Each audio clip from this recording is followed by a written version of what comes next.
I took Abraham Hicks' advice, and I didn't expect this to happen. I've been practicing manifestation for years, but when I finally decided to fully trust and follow Abraham Hicks' teachings, it took me on a journey I never expected. Hi, I'm Jazzy. I went from being an engineer, working a respectable job society admired, to becoming a YouTuber and entrepreneur. I'm here to prove that you don't need to follow anyone else's script to succeed.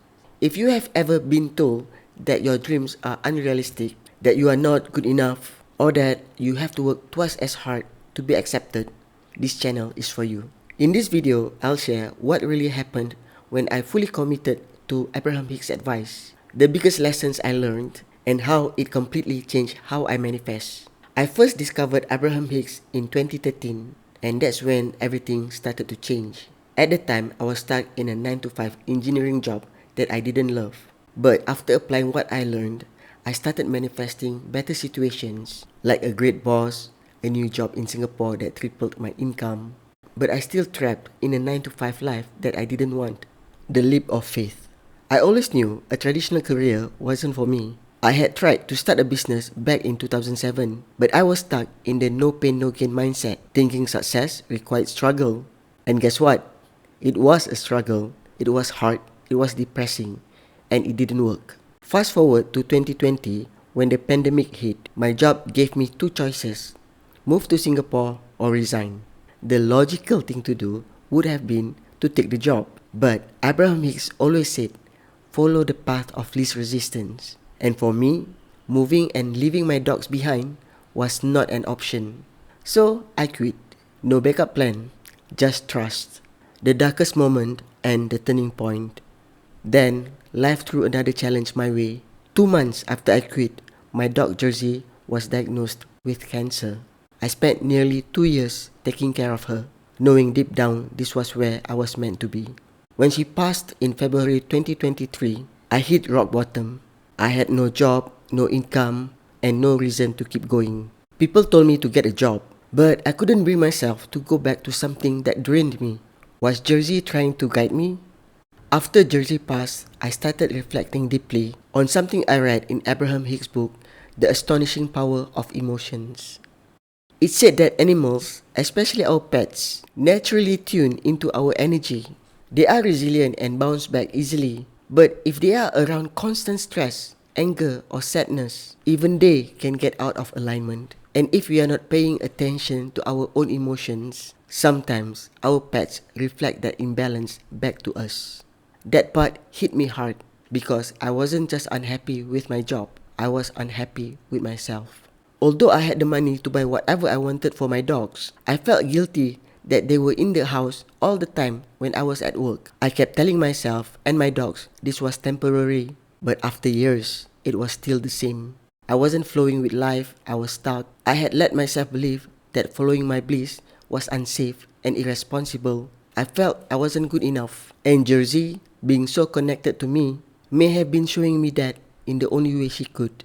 According to Abraham, our animals sometimes come into our lives with the intention to be part of our emotional guidance system, to wake us up when we have forgotten how to feel good. And in some strange, beautiful way, I believe Jersey did that for me.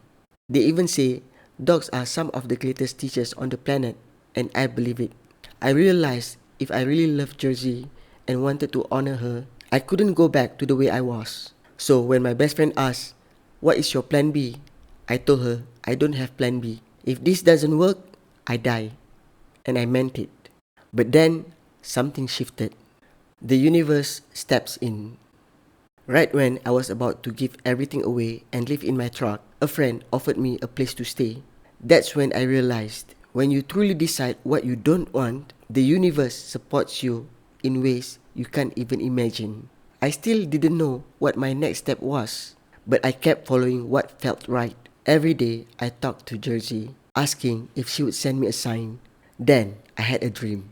I saw Jersey and she transformed into a different dog.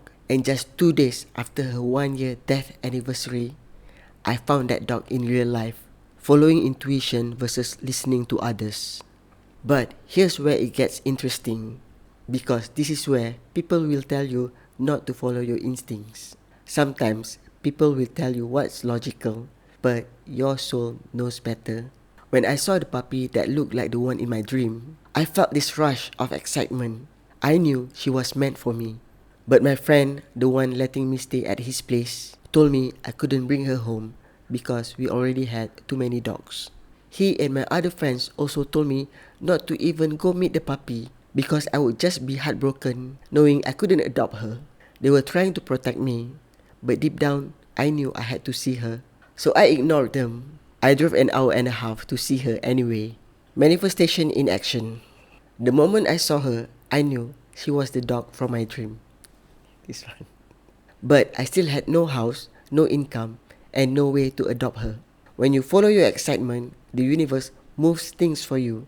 So I told the rescuer, I want her, but I don't know how I'm going to make it work yet. And the rescuer, without hesitation, told me, I'll keep her until you are ready. I took that as a sign. I wrote an ebook about manifestation, even though I had no clue how I would make money from it. And then, miracles started happening. A portion of my retirement fund suddenly became accessible years earlier than expected. I found a house with land, exactly what I wanted, and within my budget. The timing worked out perfectly for me to adopt Jihan, my new soul dog. And within just 4 months, I had a home, my new dog, and proof that manifestation works. How it changed the way I manifest. Looking back, this whole experience completely shifted how I manifest. Before, I used to meditate, visualize, and hope. Deep down, I still operated from fear and doubt. I would make vision board, then go back to doing things I didn't love just to feel safe. But when I fully followed Abraham Hicks' advice to reach for better feeling thoughts, to follow the path of least resistance, to act only when it felt inspired, and most importantly, to trust and let go, that's when everything started shifting. I stopped trying to control how things would happen. I just focused on what felt good. And the moment I let go of needing guarantees, that's when the magic began. Now, manifestation isn't about making things happen. It's about becoming the version of me who lets things in, who trusts, who follows joy, even if it looks crazy to others. That's the shift. And that's why I say I don't manifest the old-fashioned way anymore. I manifest through knowing, not hoping. And maybe if you've been feeling stuck, it's time to shift how you manifest too. The big lesson. So here's what I learned. Don't listen to what others say when your intuition is screaming at you. If something excites you, follow it. Even when it makes no logical sense, the universe catches you. It's a leap of faith. Go out. You must believe, boy. You must believe.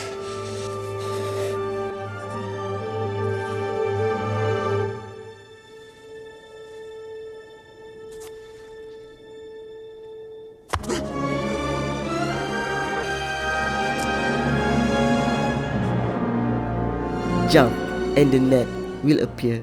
A lot of people say don't jump off a cliff without a parachute, or don't quit your job without a backup plan.